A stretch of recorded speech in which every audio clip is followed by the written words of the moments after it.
হৰ হৰ মহাদেৱ। তো বন্ধুসকল, আমাৰ 3 দিনৰ যাত্ৰা চলি আছে ইতিমধ্যে আৰু 50 কিলোমিটাৰ বাকী আছে যোৱা আমাৰ। ইয়াত চাওক মানুহজন মানে 20 লিটাৰৰ মানে কাৱাৰ লৈ যাই আছে।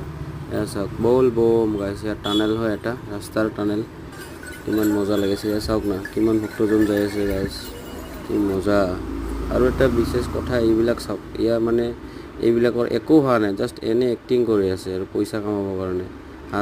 হাত ভৰি একো ভাঙা নাই, ইহঁতে জাষ্ট কিবা কৰি আছে। আমি চুৰীয়া পাহাৰত আহি পাইছোঁ।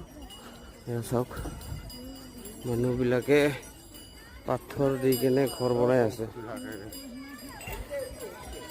এয়া চাওক কিমান বনাইছে, আমিও বনাম এতিয়া ৰখি কেনে। চাওক মনৰ আশা পূৰণ হয় নেকি, কিবা গম নাপাওঁ। চাওক গাইছ কিমান ধুনীয়া ধুনীয়া কাৱাৰ লৈ যাই আছে এইবিলাক মানুহবিলাক।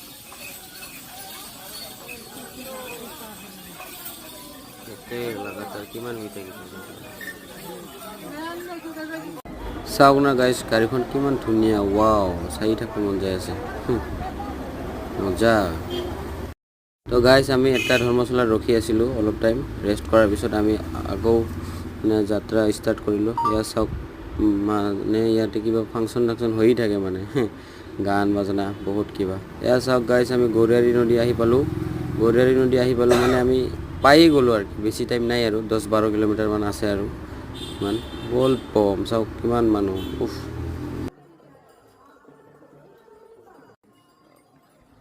এয়া চাওক আমাৰ বেদনাথ মন্দিৰ 10 কিলোমিটাৰ আছে আৰু শিৱ গংগা আছে 10 কিলোমিটাৰ, পায়েই গ'লোঁ আমি। হৰ হৰ মহাদেৱ।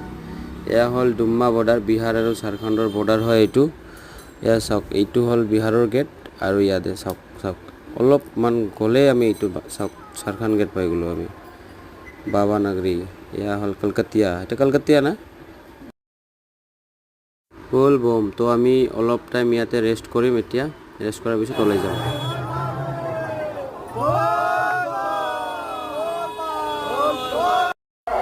এয়া চাওক বাবা নাগৰীকে আপকা স্বাগতম হে, বাবা নাগৰী মে। ইয়াতে টোকেন দি আছে, চাওক কিমান নাম্বাৰ টোকেন পাওঁ আমি, মানে কিমান যাত্ৰীগণ আহিছে ইয়াতে এইটো চাবৰ কাৰণে। 9045 পাইছোঁ। এয়া চাওক মানে গোটেই ৰাস্তাতে এনেকুৱা মানে থাকে, মানে আশীৰ্বাদ লৈ যাব লাগে মানে এইটো। চাওক পূজা হৈয়ে থাকে গোটেই ৰাস্তাত।